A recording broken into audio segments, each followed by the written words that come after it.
This morning, by mid-morning, that queue became a crowd and some migrants were told to return to the jungle because they wouldn't be leaving today. It's been a day of mixed and high emotions for some migrants who want to leave. This marked the end of a nightmare, an end to months of living in cold and squalid conditions. For others, though, those who maintain some hope of a better life in Britain, this marks the end of their dreams as they travel further from Calais.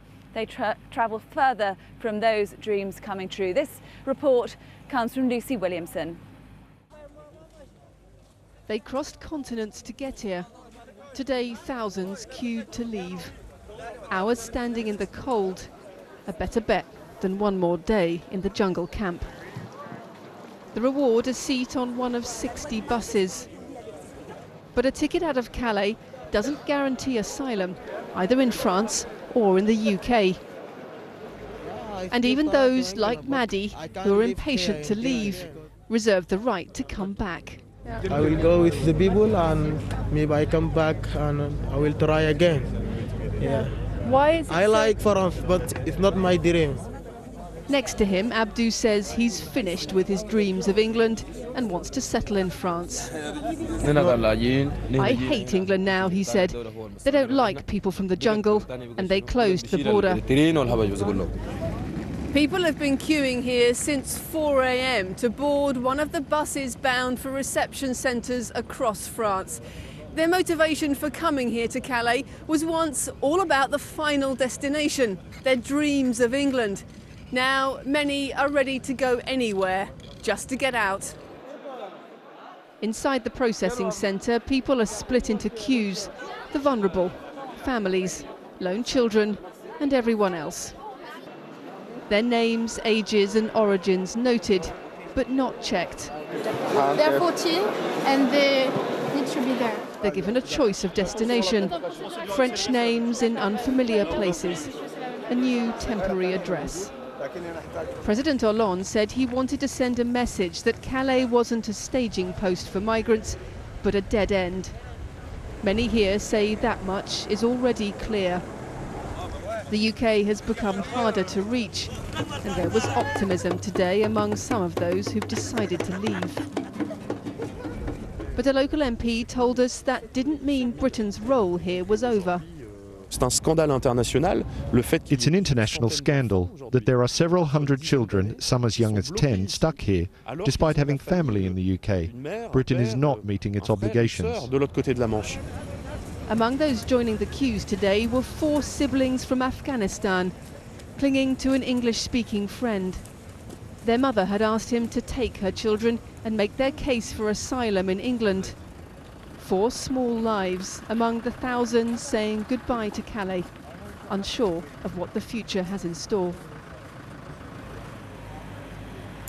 Well, as you heard in Lucy's report, one of the great concerns amongst people here in Calais is for the children living in the jungle, an estimated 1,200 unaccompanied minors. Well, the Home Secretary Amber Rudd told MPs today that some 200 children have now been taken from Calais to the UK, including some 60 girls who are thought to be at risk of sexual exploitation. Some of them have been taken to a town in North Devon. From there, John Kay reports. It is a world away from the Calais jungle. In the early hours of this morning, 20 young migrants arrived at a respite centre here in North Devon. The exact location isn't being revealed, but the youngsters, all of them boys, are now having medical checks before decisions are taken about where they go next. In the ancient market town of Great Torrington, some feel proud that their community is now hosting children who fled Syria and Afghanistan.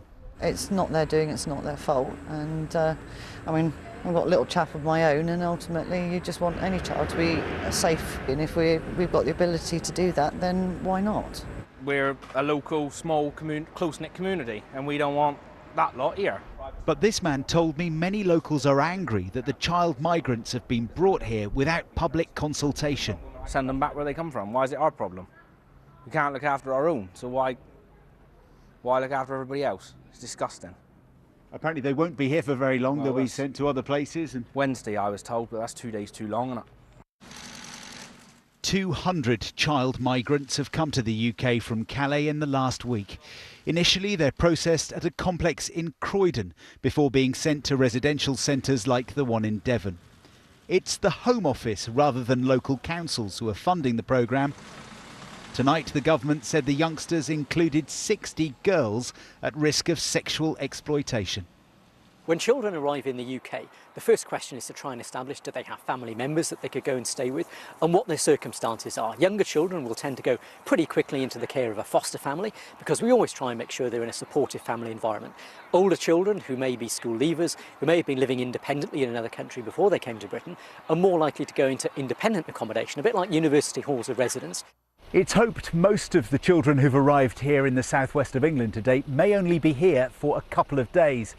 Either they'll be reunited with their families elsewhere in the UK or put into care as part of a national scheme.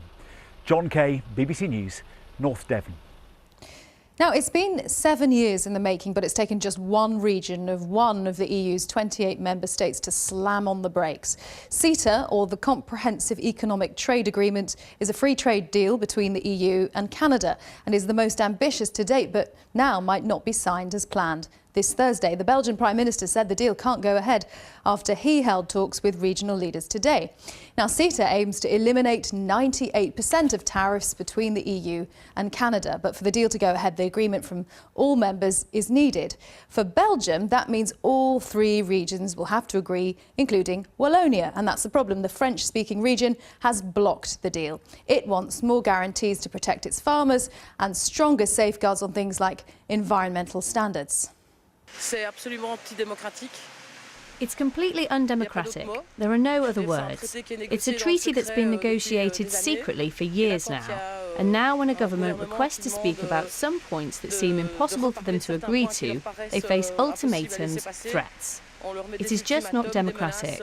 We have the impression, the feeling, that there's a neoliberal steamroller that wants nobody to get in its way.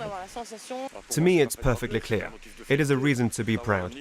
Wallonia shows another path than the one it's usually taken, especially by the European Commission. Wallonia says the powers need to be balanced. Not all power should be in trade. To me, this is a reason to be proud. Well, Donald Tusk is the president of the European Council. That's the part of the EU which represents the heads of national governments. He's staying positive. He wrote on Twitter earlier that together with the Canadian Prime Minister Justin Trudeau, we think Thursday's summit's still possible. We encourage all parties to find a solution. There's yet time. Well, our correspondent Damien Grammaticus is in Brussels. So Damien hopes still to meet on Thursday, but what are the chances of this deal actually getting signed? Well, very slim at this stage. The clock is ticking because we were expecting it to be this evening was the final hour, we were told, that Justin Trudeau, the Prime Minister of Canada, could make a decision to go ahead with the summit due here on Thursday. It appears that it's a little bit elastic, there's a little bit more time, but at some point he has to take the decision whether to get on a plane, fly across the Atlantic and come here hoping to sign that deal or not. And that must be, I would think, in the next 24 hours, possibly just 36 hours or so. And if he's not able to come because of these objections from Wallonia, from this one part of Belgium, it will be pretty embarrassing for the EU particularly that it hasn't been able to finish off this deal. Yeah, this is a deal between the European Union and Canada in this instance, but what is it telling us about what a future Brexit deal between the EU and the UK might look like one day? I think what it tells us is that it could be very difficult to agree. Now, like this deal has to be passed by every country in Europe, and in the case of some of them like Belgium, regional parliaments too. This trade deal with Canada is being billed as the most significant one that Europe has ever done.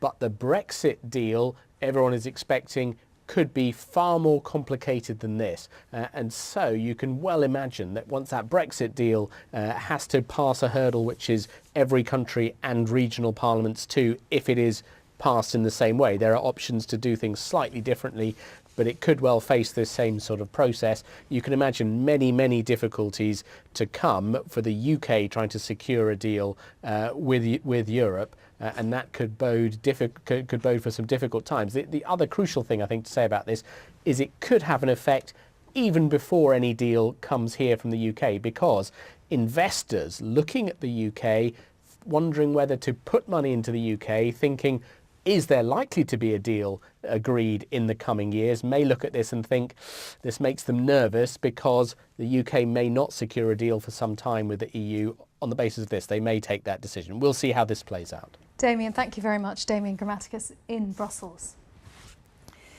Let's bring you up to date on the ongoing battle for Mosul.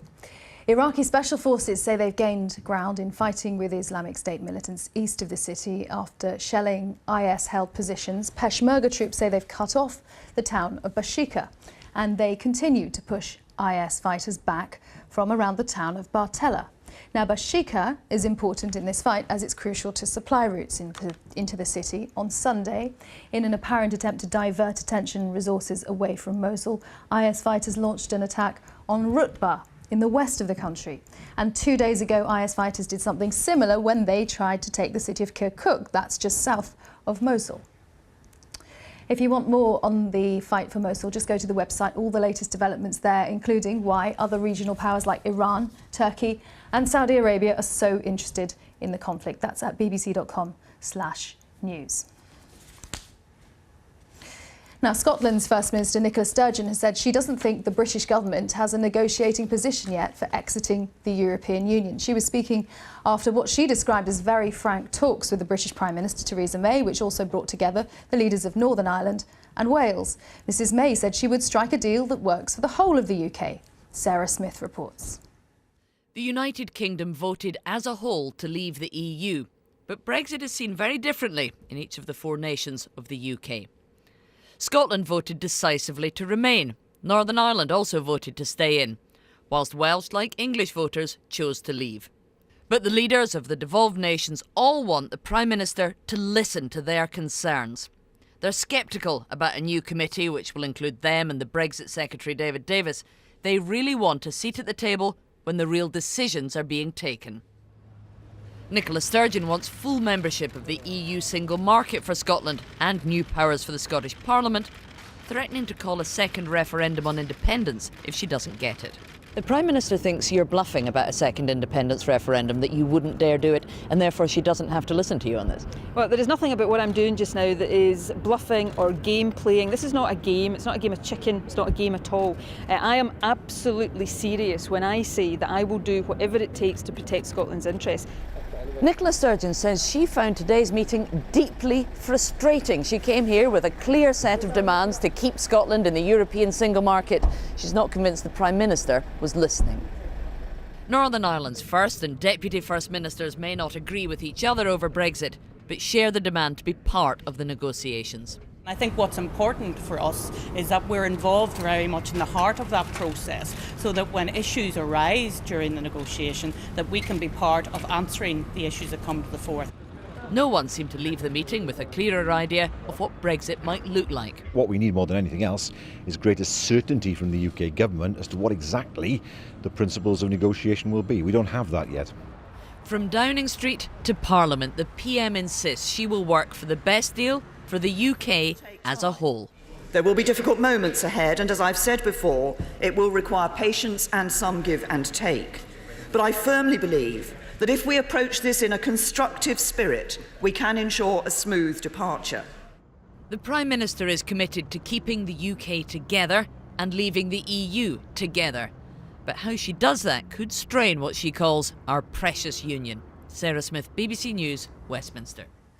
A look at some of the day's other news stories. 5 French citizens have been killed in a light aircraft crash in Malta. The French Defence Minister said the victims were 3 ministry officials and 2 private contractors. They'd been taking part in an operation directed against drug smuggling.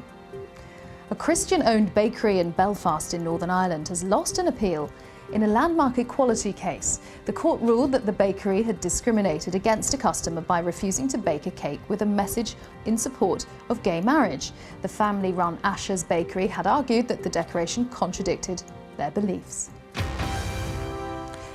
2016 has been seen as a key moment in the battle against climate change, but for all the wrong reasons, because scientists say this is likely to be the first full year in which levels of the greenhouse gas carbon dioxide remain above 400 parts per million. That's bad because CO2 traps heat in the atmosphere and it's 44% higher than pre-industrial levels. Roger Harrabin has more. Our Goldilocks planet. Not too hot, not too cold. Just right, thanks to the invisible blanket of natural carbon dioxide in the atmosphere, keeping us warm. The normal level of carbon dioxide is 280 parts per million, but humans have changed the mix, powering our cities with fossil fuels that give out extra carbon dioxide. We've bumped up CO2 levels to 400 parts per million, a huge jump, and as emissions keep rising, scientists warn we're taking a massive risk. 400 parts per million is a significant symbolic threshold below which we don't expect to go for the rest of our lifetimes. It means we've really increased the amount of carbon dioxide we put into the atmosphere significantly. Most of that increase has happened since 1950. If we want to stay below 2 degrees, we've already used 2/3 of our budget, and again, most of that has happened now since 1950, so it means we've got a lot of work to do if we want to stay below 2 degrees. Carbon dioxide is a plant food, so for a while parts of the planet are getting greener thanks to the extra fertilizing carbon. But scientists warn that droughts are likely to wipe out the benefits of CO2 as the planet heats. Already temperatures have reached record levels. Politicians meeting in Paris last year promised to curb carbon dioxide emissions to protect the climate, but even they admit their efforts are too slow and too small. Roger Harrabin, BBC News. They're traditionally meetings of high stakes, intrigue and power struggles. This year it seems there'll be even more so. It's the annual get-together of the leaders of China's Communist Party. The meeting's expected to focus on revamping decades-old codes of party discipline. Our China editor, Carrie Gracie's been along to an event called a Dialogue with the Communist Party before the main meeting to see if anyone would actually talk to her.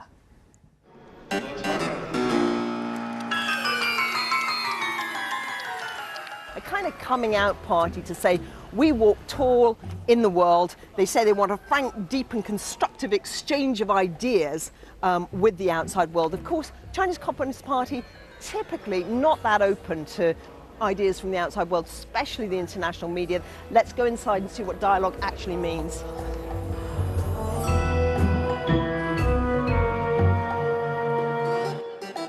Just see if we can get a word, catch a word with any of the... I'm representing Kuai.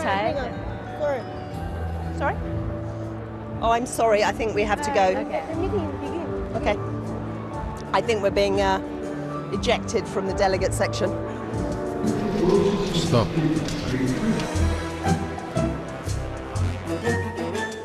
I'm trying to... 英语有句词叫 disruptive technologies， 那翻译成中文就颠覆性的技术。对于今天治理带来的革命是什么？ So we are now roaming the halls in the first break because we stood by the wrong door. We never get a chance to talk to a standing committee member of the Chinese Communist Party Politburo. This is supposed to be a dialogue with the Communist Party. Top man in China, one of the top 7, is in this place somewhere, but he's given us the slip. 不能说话吗？就说2句。谢谢。你们觉得这个对话有什么意义？谢谢。不能说话吗？ No, not going to talk to me.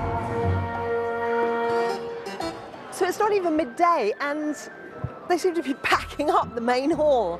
I don't quite understand. We're less than 2 hours into the entire event. Where is everybody? I just want to say hello. No, sorry. Next time, okay? No hello. I'm not allowed to say hello. 连 hello 都不行. I'm not allowed to talk to anybody. No hello.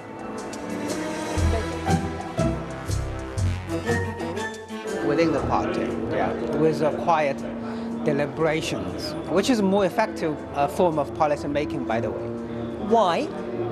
Because policy making is complicated, right? It's nuanced, and you need to sit down to really discuss what measures can achieve what kind of results. You cannot resolve policies in a public, shouting match, which seems increasingly, the case in a lot of countries.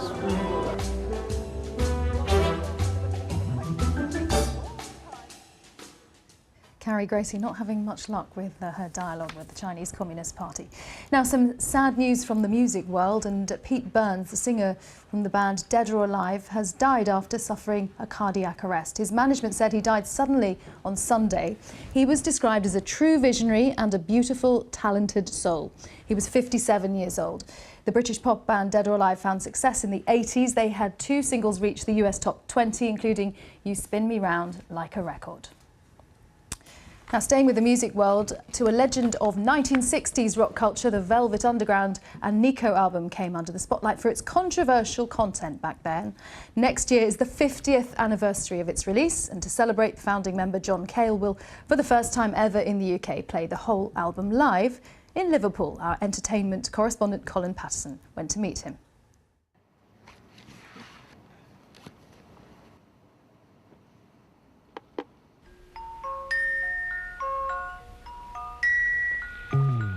The Velvet Underground and Nico, one of the most influential albums of all time.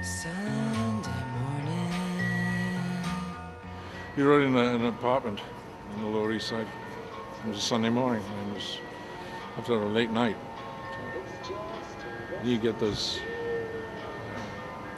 nostalgic. Early dawning. As a musician, John Cale is known for looking forward, but thinks it's right to acknowledge the album's 50th anniversary next year, and will play the whole thing live for the first time ever in the UK. It still encapsulates everything that we were trying to do, which was take rock and roll in a different direction and talk about subject matter that generally wasn't talked about. Venus in Furs is about sadomasochism. Heroin, which is a very interesting poem about how unhappy somebody's life is. It's my wife, and it's my life. John Cale formed the Velvet Underground with Lou Reed. The artist Andy Warhol was their manager and created the famous sleeve. How important was the album cover? I can't overestimate it. He called me over in the corner and said, "What do you think of this as an album cover?" And I went crazy. I said, it's got all your colors, it's got all the outlines, it's got all, the brand of Andy Warhol is right there. It's 3 years this week since Lou Reed died. How are you coming to terms with it? Well, his work survives. And all the stuff that we did together, it's still there and it's still strong. So that's how I look at it. And the reason John Cale's opted for the one-off gig to take place in Liverpool, the influence the city's music scene of the 60s had on him. I had one eye on John Lennon, and Lou had one eye on Bob Dylan. And it was like, what's the next move? Who's going to make, what's the next one going to be? So you're like trying to figure out where we fit. And 50 years on, it's a question he's still asking. Colin Patterson, BBC News, Liverpool. That's all from the programme. The weather's coming next. But for now, from me, Karen Giannoni, and the rest of the team, goodbye.